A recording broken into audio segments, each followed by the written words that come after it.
طه ما أنزلنا عليك القرآن لتشقى إلا تذكرة لمن يخشى تنزيلا ممن Ibn Taymiyyah, dans sa risala, Qa'idatu fi sabr. Cheikh Islam Taymiyyah a une petite risala, un petit livre, Qa'idatu fi sabr, c'est-à-dire la règle concernant la patience. Et sincèrement, c'est l'un des meilleurs livres. Je dirais même le meilleur livre que je connais, eh bien, Hasbi Ilmi, qui a détaillé le sujet de la patience. Hasbi Ilmi. Vraiment, ce livre-là, subhanallah, Cheikh l'Islam Ibn Taymiyyah a détaillé la question de la patience, subhanallah. C'est pourquoi ici nous allons, ici je vais vous ramener plein de trucs que le Cheikh l'Islam Ibn Taymiyyah a eu à dire dans cette risala. Je vais vous, en fait, faire un résumé, on va dire. Alors dans cette risala, et vraiment je conseille vraiment les gens de lire cette risala. Et le Cheikh Abdul Bukhari, hafizahullah, je pense qu'il a fait 2 cours, c'est dans son site, sur cette risala-là. Alors, il dit là-bas dans ce livre-là, que cette patience-là, donc fait de patienter face à ce qui t'arrive, donc au malheur qui peut t'arriver, donc patienter face au destin-là. Il dit ici, ça se divise en 2.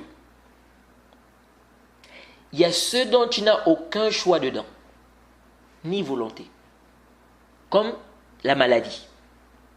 Jay, la maladie. Il dit ça, il est facile ici de patienter dans ce cas-là. Quand tu as dit c'est le destin d'Allah. Jay, car si le serviteur témoigne que ça vient d'Allah, Jay, que personne, c'est-à-dire, c'est pas quelqu'un qui a été la cause de ça. Par exemple, quelqu'un se lève, il a mal à la tête. C'est-à-dire, il dormait, il s'est réveillé, il a mal à la tête. Ou bien il a mal au bras. Ou bien il a une fièvre. Il ne va pas accuser quelqu'un. Il ne va pas dire non, c'est à cause de toi que j'ai cela. J'ai dit ça, c'est facile. La personne peut facilement patienter ici. J'ai la personne peut facilement patienter ici. Soit par contrainte, quand il s'est dit qu'il n'a pas d'autre choix. Qu'est-ce qu'il peut faire? C'est là qui a décrété ça. Il soit par ikhtiyar, par son choix. J'ai ici, si le serviteur pense, cette patience-là, elle est sale. C'est-à-dire, le fait que tu aies eu un malheur dont personne n'a été la cause. C'est Allah subhanahu wa ta'ala, c'est-à-dire tu t'es réveillé, tu es tombé malade. Comme j'ai dit là, tu t'es réveillé, par exemple, tu as mal à la tête ou tu as mal au bras. Le Cheikh l'Islam Ibn Taymiyyah te dit ceci, il dit, si le serviteur pense au fait que ce malheur-là, c'est-à-dire il pense à ça, que ce malheur que j'ai eu là, cette maladie, ou bien le mal de bras, ou bien le mal des yeux, ceci, cela, s'il pense ici que c'est une expiation de ses péchés,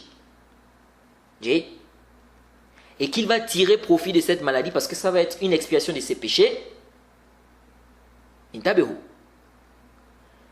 qu'est-ce que le Cheikh Ibn Taymiyyah a dit? Il dit, s'il pense à tout ça, ça peut le conduire à un autre degré de la patience. C'est-à-dire, ça va le conduire, ou c'est même pas un autre degré, mais ça va le conduire à ce qui est plus que la patience. Vous savez que le prophète Mohammed sallallahu alayhi wa sallam a dit quoi? Que ce qui arrive aux musulmans comme malheur, etc., même l'aiguille qui te pique, c'est une expiation de tes péchés. Et le hadith est dans le sahih. Donc, la personne qui a ce malheur-là, je me réveille, j'ai mal à la tête. Vraiment, la tête me fait mal. Ou je me réveille, j'ai mal au bras. Ou bien j'ai des oreillons. Ou bien j'ai mal au ventre, etc. Ici, le Cheikh l'Islam Ibn Taymiyyah a dit, si le serviteur pense au bienfait, c'est-à-dire, il pense au hadith du prophète qui parle de, il n'y a pas un malheur qui arrive aux musulmans, etc. Même la tristesse. Le prophète a dit, même la tristesse dans le hadith, c'est-à-dire, même le fait d'être triste, c'est une expiation de tes péchés. Donc, si le serviteur pense à tout ça, que ça va être une expiation de ses péchés, qu'est-ce que le Cheikh l'Islam Ibn Taymiyyah a dit? Il dit, s'il pense à tout ça, ça ne va pas seulement ça ne va pas seulement le pousser à patienter. Là, Mais ça va le pousser à faire quoi? À remercier Allah pour ce malheur ou cette maladie. Et donc, il va arriver à quel degré? Il va arriver à ce qu'on appelle ar-rida. Il va arriver au degré du rida, de la satisfaction. Il va arriver à, vraiment, la risala du Cheikh al-Islam Ibn Taymiyyah là, sur le sabr, c'est une risala, subhanallah. Il te dit ici, quand tu penses au bienfait, c'est-à-dire au fait que ce malheur-là, c'est une expiation de tes péchés, tu vas faire quoi? Ça va te pousser à remercier Allah. Pourquoi? Parce que la maladie là va faire quoi? Va être une cause d'expiation de tes péchés. Et donc, qu'est-ce qui va se passer si tu vas même remercier Allah pour ça? Et là, tu vas atteindre le degré de quoi? De rida, la satisfaction. Donc, tu vas être satisfait de cette maladie. Pourquoi? Parce que tu sais que c'est une expiation de tes péchés. Exemple, quelqu'un va par exemple dire, vraiment j'ai trop péché. J'ai trop fait des péchés. Cette maladie, alhamdoulilah, va être une purification pour moi. Donc, il est satisfait. Donc ici, là, regardez comment, subhanallah, ça va devenir quoi? Le Cheikh al-Islam Ibn Taymiyyah dit, ça va devenir une ni'ma. Regardez comment on quitte d'un malheur pour une ni'ma, un bienfait ici. C'est-à-dire, au départ, quand on regarde, on va dire c'est un malheur. Mais avec tout ce qu'on a expliqué là, pour lui, c'est comme une ni'ma maintenant. Un bienfait d'Allah. Parce qu'il regarde que vraiment, ça va être une expiation de mes péchés, alhamdulillah. Donc, il est satisfait. Ça, c'est ce qui est, comme on a dit, qui est mustahab. Le rida là n'est pas obligatoire, mais c'est mustahab, c'est préférable. Donc, ici, ce malheur ou cette maladie est devenu quoi? C'est devenu un bienfait pour lui. Et c'est ça l'importance d'apprendre la croyance, le tawhid, l'i'tiqad. C'est ça l'importance. Wallahi les frères, la da'wa n'est pas facile. Il faut être endurant et il faut voir ce que les prophètes et ceux qui sont passés ont subi.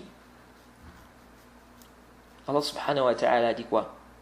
Sourate 3, au verset 146, selon la traduction rapprochée, rapidement, elle a dit: combien de prophètes ont combattu en compagnie de beaucoup de disciples? Ceux-ci ne fléchirent pas à cause de ce qui les atteignait dans le sentier d'Allah. Ils ne faiblirent pas et ils ne cédèrent point. Et Allah aime les endurants. Sourate 6, au verset 34, Allah subhanahu wa ta'ala dit: وَلَقَدْ كُذِّبَتْ رُسُلٌ مِّن قَبْلِكَ فَصَبَرُوا عَلَى مَا كُذِّبُوا وَأُوذُوا حَتَّى أَتَاهُمْ نَصْرُنَا. Allah subhanahu wa ta'ala dit sur la traduction rapprochée: certes, des messagers avant toi, Mohammed, ont été traités de menteurs. Ils endurent alors avec constance d'être traités de menteurs et d'être persécutés jusqu'à ce que notre secours leur vint. Jusqu'à ce que notre secours leur vint.